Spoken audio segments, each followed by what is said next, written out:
Queridos, aqui é o pastor Railson Pinheiro e precisamos conversar sobre depressão. Mas antes disso, eu quero pedir uma gentileza. Se inscreve no nosso canal, dá o seu like, compartilhe e ative o sininho para receber as notificações dos próximos vídeos. Depressão é um assunto sério e é sobre isso que eu quero conversar com você. A depressão pode matar. Ela não é nada simples, tanto para quem tem, quanto para alguém que vive com quem sofre desse mal. Segundo a Organização Mundial de Saúde, são mais de 300 milhões de pessoas ao redor do planeta que sofrem desse mal. Ela não escolhe etnia, ela não escolhe sexo, ela não escolhe idade. A depressão não escolhe nem religião. A depressão não é algo simples, que acontece da noite para o dia. A depressão me atinge e ao longo do tempo, ela vai tirando o desejo de viver. Eu quero falar para você que está sofrendo e vivendo dessa forma já há tanto e tanto tempo. Alguns cristãos piedosos, homens e mulheres tementes a Deus, terão que conviver com isso até o último dia da sua vida. Isso não tem a ver com pecado, isso não tem a ver com falta de fé, muito menos com falta de comunhão com Deus. Em determinado momento da nossa vida, parece que não temos mais força para nos levantar, e é o momento de parar de fingir que somos fortes. É importante entender que as nossas mentes muitas vezes querem colapsar, porque a vida nos pisoteou e Deus não freou nada. Não bastasse isso, ainda temos que conviver com a impaciência dos familiares, dos cônjuges. Você que tem depressão sabe o que é isso. Você ainda tem que viver com a impaciência dos amigos. E o que dizer das piadinhas? É frescura. Quando é para fazer uma coisa, se tranca no quarto e depois aparece sorrindo. E o que dizer das frases de efeito? Vai passar, Deus está no controle, sua vida vai ser diferente, ore, faça a campanha. Depressão é algo sério e precisa ser tratado de acordo. O DSM, só para você ter uma noção, trata a depressão de formas diferentes.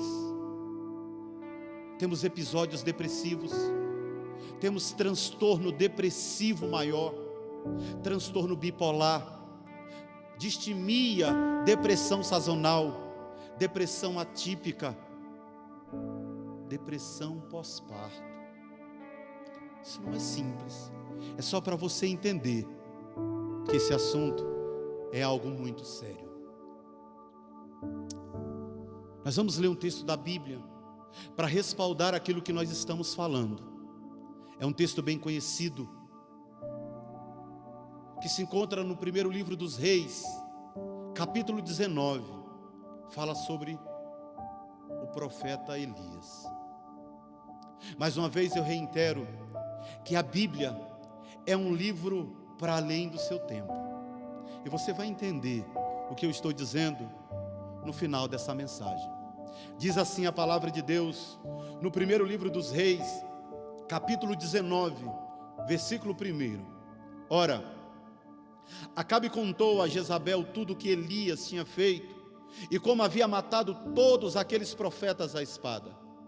Por isso, Jezabel mandou um mensageiro a Elias para dizer-lhe que os deuses me castiguem com todo rigor, se amanhã nesta hora eu não fizer com a sua vida o que você fez com eles. Elias teve medo e fugiu para salvar a vida. Em Berseba de Judá, ele deixou o seu servo e entrou no deserto, caminhando um dia.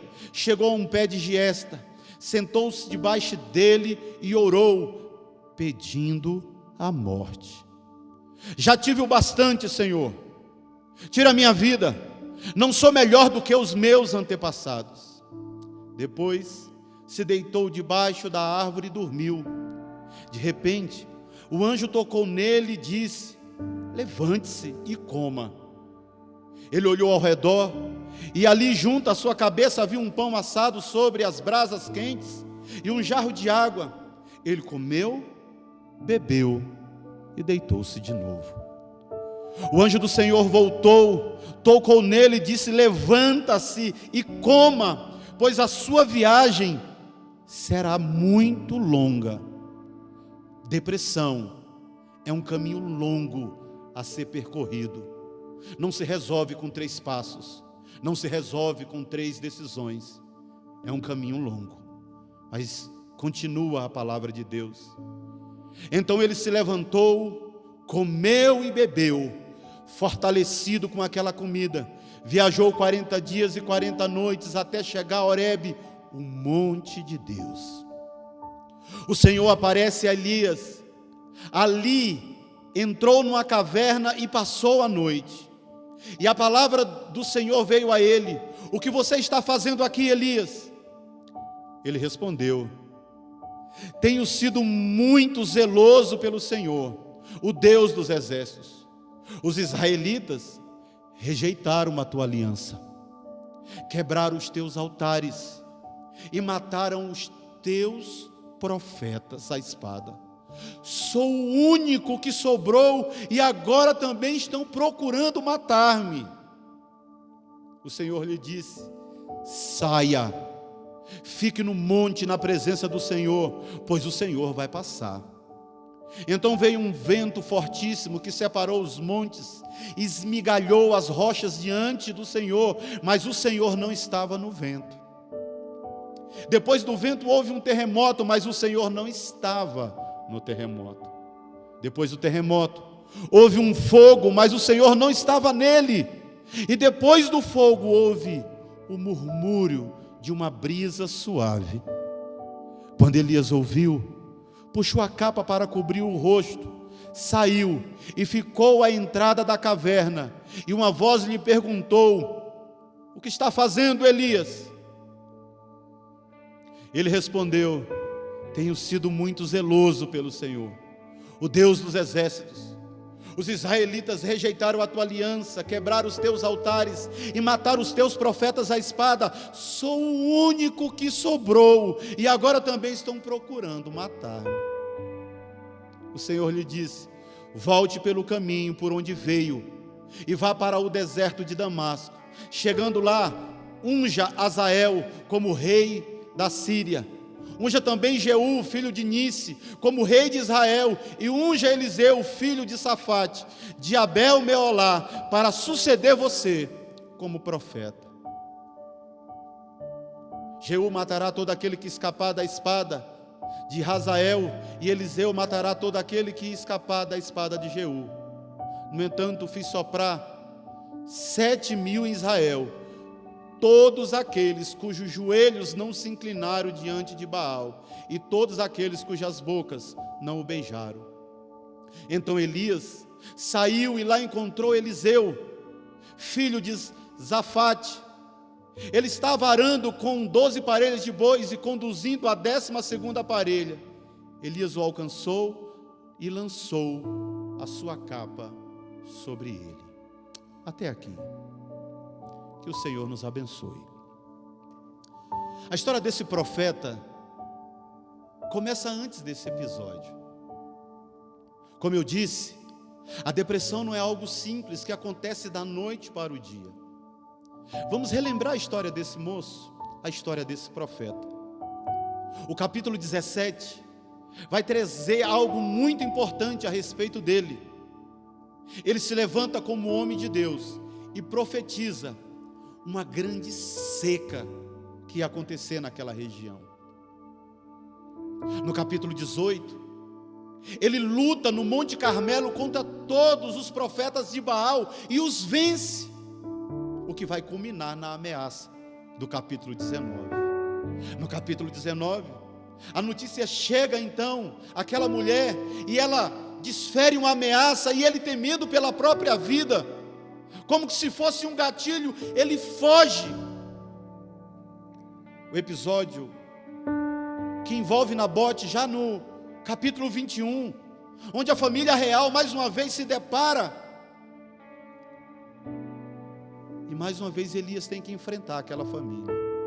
No capítulo 22, ele lança a profecia sobre Acasias, o filho de Acabe, que vai suceder o trono. Mas há uma palavra na Bíblia, no livro de Tiago, no capítulo 5, versículo 17, que para mim é a definição do que o profeta Elias representa para nós nesse momento. Diz assim, Tiago 5,17: Elias era humano como nós, apenas um humano, que viveu de forma intensa na presença de Deus. No segundo livro dos Reis, no capítulo 2, vai narrar a sua subida ao céu. Mas enquanto ele esteve aqui, ele era humano, e ele apresentou exatamente todos os sintomas que a depressão descreve ou apresenta. Por exemplo, medo excessivo, um sentimento de vazio interior, ideias e pensamentos de morte e suicídio, capítulos 2 e 3. Perda do interesse por aquilo que ele gostava de fazer, que lhe dava prazer, incapacidade de perceber para além do momento, lentidão nas ações, incapacidade de discernimento. Tanto faz, não sei, eu não quero. Problemas de sono, transtornos do sono. Ora dorme demais, outros não conseguem dormir, e outros sofrem de uma forte insônia. Sintomas de depressão.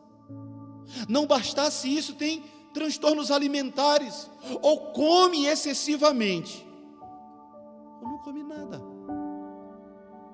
Todos esses sintomas de depressão, Elias apresentou, estão descritos no capítulo 19, dos versículos 3 ao versículo 8.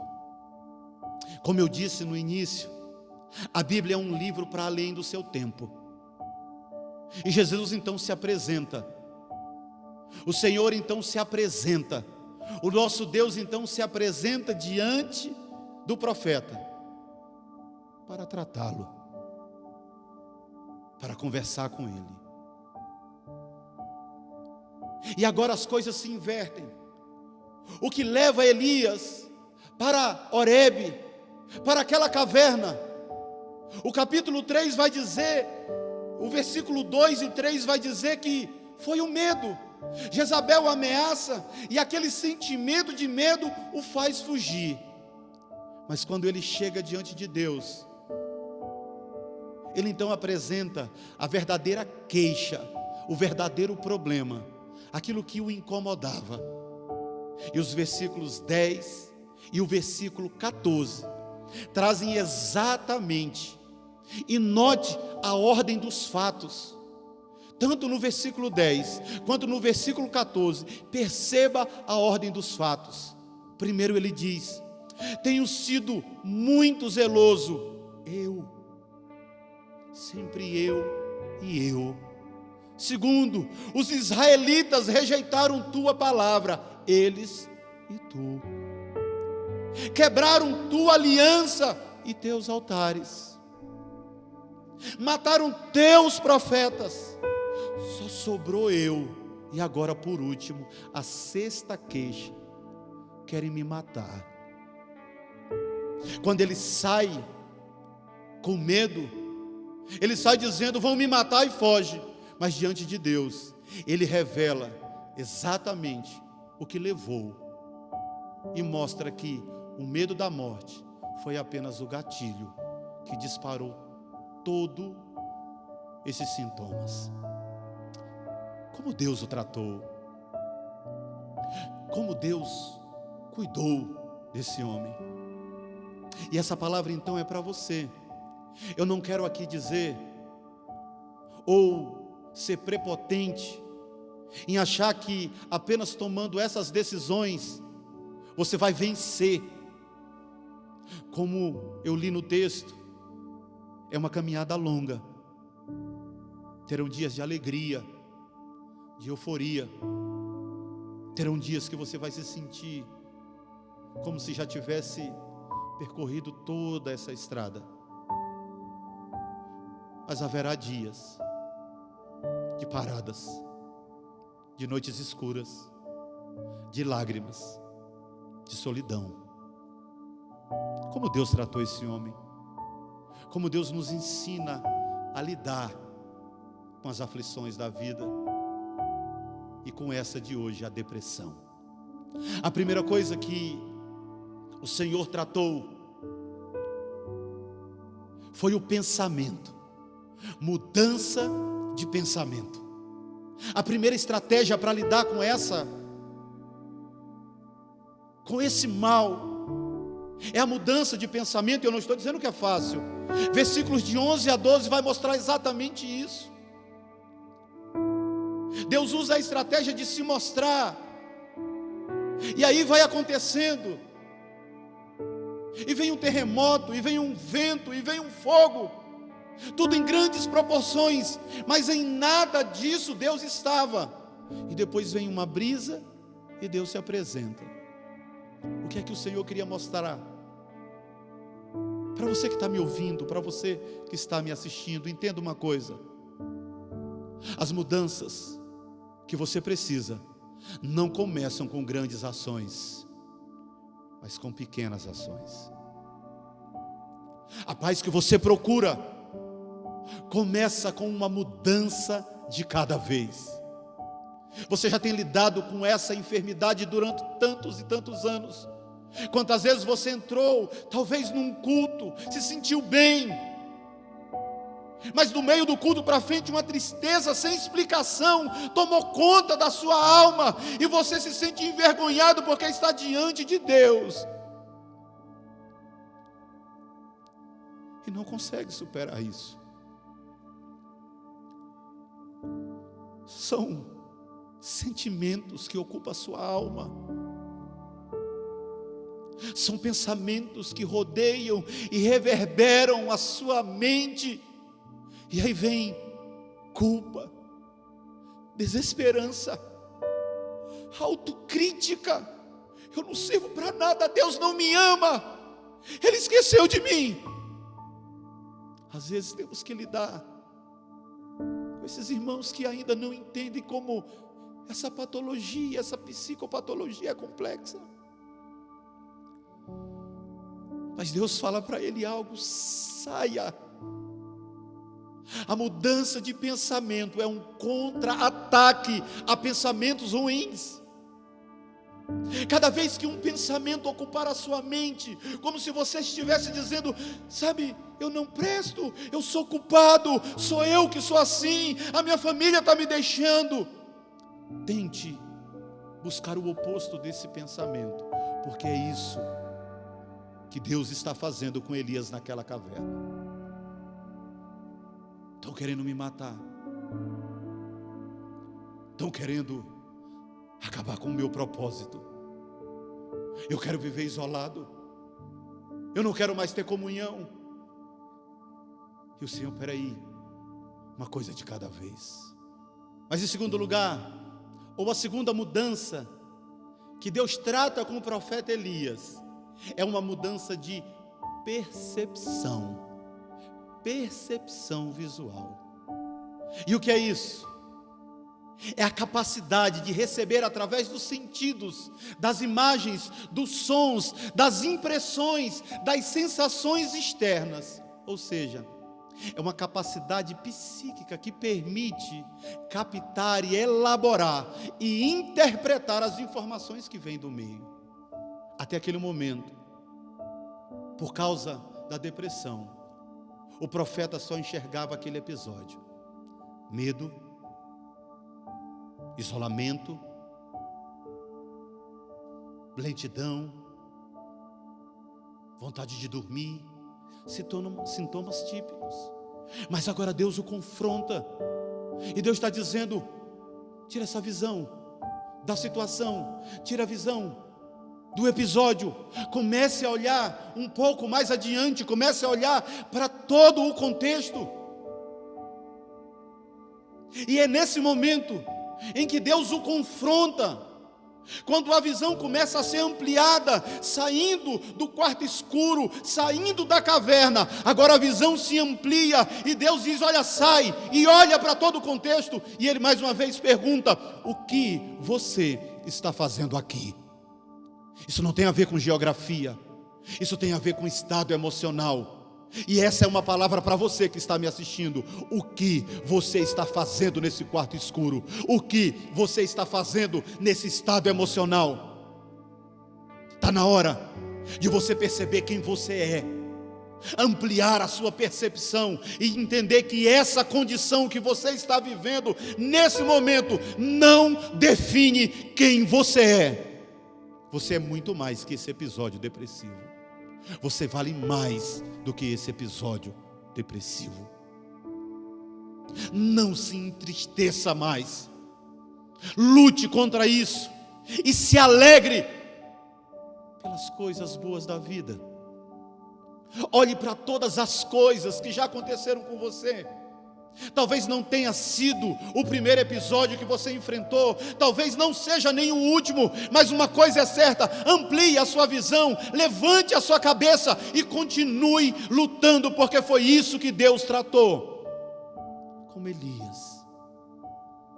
Mas Deus ensinou uma terceira estratégia, uma terceira mudança para aquele profeta, para a minha vida e para a sua vida.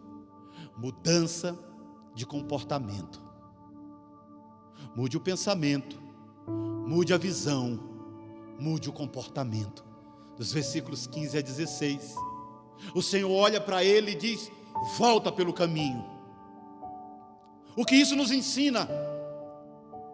Volte a fazer aquilo que te dá prazer, que você gostava de fazer, aquilo que te alegrava. O profeta havia se isolado, e agora o Senhor o manda retornar às atividades. Volte a produzir. Lembre-se que um dos sintomas que a depressão acarreta é roubar a energia, nos tornar lentos cognitivos, lentos fisicamente. E mais uma vez o Senhor trata e nos ensina: os nossos comportamentos precisam ser alterados exatamente diante dessa circunstância. E pode parecer redundante para esse momento da nossa história, mas a palavra é: saia do isolamento quando for possível. Deixa eu te lembrar uma coisa: você não é super-herói, você não é uma super-heroína. Não acho que possa resolver tudo, ou não tente resolver tudo do seu jeito. Elias deixou o seu servo, entrou no deserto sozinho, se isolou,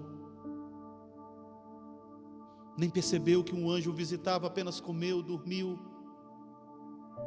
E apenas quando o anjo diz: olha, vai, tem um caminho longo, você precisa percorrer, é que ele então entende. Sabe, procura ajuda de quem pode ajudar. Não converse sobre esse assunto com qualquer pessoa. Abra seu coração para aqueles que têm habilidade e palavras assertivas para te ajudar a caminhar. Divida as tarefas. Você não está sozinho nessa caminhada. Mudar pensamentos, mudar a percepção, mudar comportamentos. Eu reitero o que eu disse. A Bíblia é um livro além do seu tempo. E aquilo que Deus trata com Elias naquele lugar é utilizado nas terapias hoje. E uma das estratégias utilizada pela terapia cognitivo-comportamental é romper com o ciclo vicioso da depressão. E que ciclo é esse? Sintomas físicos e sensações ruins, pensamentos. Diminui a energia, o prazer pela vida, o interesse pelas coisas. Sintomas físicos, sensações ruins. Ciclo vicioso da depressão. Segundo lugar, pensamentos alterados. Sentimento de culpa, desesperança, autocrítica. Mataram teus profetas. Eu quero morrer porque eu não posso nem me comparar com os meus antepassados. Por último, comportamento. As atividades prazerosas diminuem, a produtividade é reduzida e eu quero me isolar. Esse é o ciclo vicioso da depressão, tratado na terapia cognitivo-comportamental. E como a gente quebra isso, pastor? E como a gente então rompe com esse ciclo? Da mesma maneira que Deus tratou com Elias, trazendo essas 3 estratégias, eu quero trazer 3 para você agora. E essas 3 estratégias vão te ajudar a caminhar, vão te ajudar a continuar lutando contra essa patologia. Deus tratou com Elias usando estratégias, e eu quero te dar 3 agora. A primeira delas, onde nós vamos romper com o ciclo da depressão. Da mesma maneira que o Senhor tratou com Elias. A primeira estratégia: contra-atacar os pensamentos negativos. Não foi assim que Deus tratou com Elias? Então, para cada pensamento negativo, escreva numa agenda um pensamento positivo. Separe um caderno para você. Toda vez que você pensar que você é inferior, que estão zombando, que as pessoas não te entendem, coloca um pensamento diferente. Quando o medo vier, coloca na frente coragem. Parece simples, né? Mas foi exatamente isso que Deus tratou com Elias. São pequenas ações, são pequenos passos dessa longa caminhada para vencer esse mal. Contra-ataque os pensamentos negativos.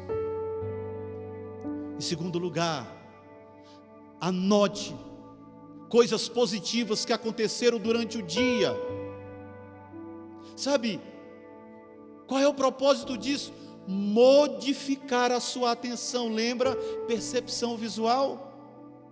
Pare de olhar para o foco, para o episódio.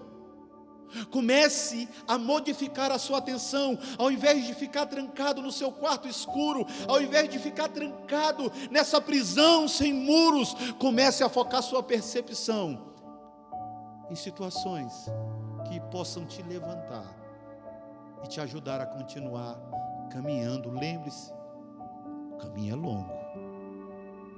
Não baixe a cabeça não. A terceira estratégia para romper o ciclo da depressão: agendar coisas prazerosas.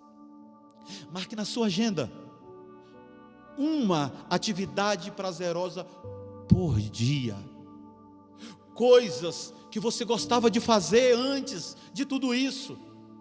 Agora lembre-se, não pode ser algo destrutivo, como por exemplo, pode até parecer engraçado, comer um bolo inteiro de uma vez. Não. Procure fazer coisas que te deem prazer, mas que são benéficas para a tua saúde. Uma coisa de cada vez. Recapitulando, como romper o ciclo da depressão: contra-atacar pensamentos negativos, anotar as coisas positivas que acontecem com você e agendar as coisas prazerosas. Mudamos o pensamento, mudamos a nossa percepção, mudamos o nosso comportamento. Pastor, vai resolver? Eu vou vencer a depressão? Vai sim. Talvez leve um pouco mais de tempo. Talvez alguns de nós ainda vai caminhar por esse vale de lágrimas que é essa terra, tendo que conviver com esse mal. Isso não tem a ver com falta de amor de Deus contigo. Há muitas coisas que nós não compreendemos, mas eu quero trazer essa palavra de ânimo, e eu quero encerrar esse momento e essa conversa sobre depressão, trazendo essa palavra ao teu coração. A depressão não vai te vencer. Ela não é mais forte do que o Deus que você serve. Ela não é mais forte do que as ações que você tem tomado. Sim, haverão dias em que você vai fracassar, mas junte os pedaços, erga sua cabeça. Deus não vai te desamparar. Não permita e não aceite que pessoas lancem palavras sobre você sem entender o que você está vivendo. Não é falta de fé, não é falta de propósito, nós sabemos. Deus não vai te deixar sozinho. O nosso Deus se levantará em teu favor. E todas as vezes que você passar por esse episódio, e todas as vezes que você tiver que enfrentar momentos depressivos, lembre-se que você não está sozinho, não está sozinha. Que Deus possa te abençoar, que Deus possa te fortalecer. É importante você saber disso.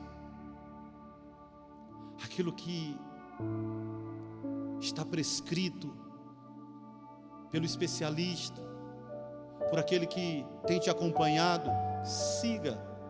Não é falta de fé tomar remédio, não. É ser inteligente, mas não abra mão de servir ao Senhor com alegria. E quando lhe faltar alegria, lembre-se, em tempo e em fora de tempo. Não é só quando as coisas estão boas. Se alegre em saber que existem pessoas ao seu redor que te amam, que se importam com você. Mas se todas essas pessoas virarem as costas para você, diz o Senhor, Ele não virará as costas para você. Que todo pensamento, que toda visão, que todo comportamento seja entregue nas mãos daquele que é o autor e consumador da nossa fé. Deus te abençoe. Deus te ajude nessa caminhada. Essa é uma caminhada dura, árdua, mas o Senhor estará contigo nessa jornada. Deus te abençoe. Amém. Vamos orar. Senhor,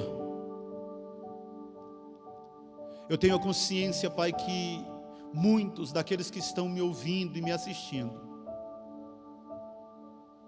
estão se sentindo, ó Deus, desamparados. Foram, ó Deus, açoitados. Foram, ó Deus, muitas vezes empurrados por contextos, pela vida. Muitos que estão me ouvindo e me assistindo, ó Deus, se sentiram sozinhos, como se o Senhor não estivesse lá.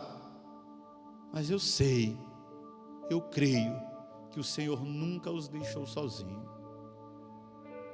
Pai, encontra meu irmão, encontra minha irmã, que tem vivido dias de solidão, de noites escuras da sua alma, de noites insone, quando todos, ó Deus, dormem, eles não conseguem, estão lutando contra os seus pensamentos, estão lutando como se estivessem na batalha de suas vidas. Estende a tua mão, Senhor, traz alívio. Senhor, eu creio como está escrito na tua palavra, e eu tenho convicção no meu coração, que o mesmo Pai Celestial, que tirou o seu Filho dos pés lamacentos das agressões, que tirou o seu Filho da morte, é capaz de tirar o meu irmão e a minha irmã que está vivendo um episódio depressivo, que tem lutado contra essa doença, que tem lidado, Senhor, com esses açoites, chamado depressão. Senhor, escuta o grito da nossa alma, escuta o grito do meu irmão, escuta o grito da minha irmã. Quebra essas cadeias invisíveis, rompe essas correntes que os aprisionam, traz-os de volta, Senhor, à consciência. Pai, lembre-os que o que eles estão vivendo não define quem eles são para o Senhor, e que aconteça o que acontecer, o Senhor não mudará em nada o que pensa a respeito deles. Senhor, nós oramos,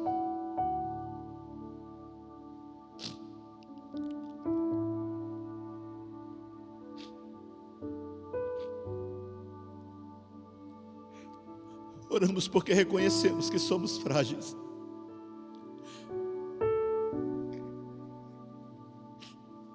Oramos porque reconhecemos que se o Senhor não estiver conosco nessa jornada, nós vamos, como Elias,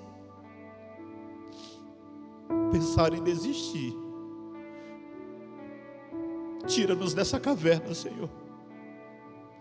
Tira-nos dessa condição e nos permita ver o sol da justiça brilhar um dia após o outro, até que o Senhor nos cure ou nos leve à sua presença.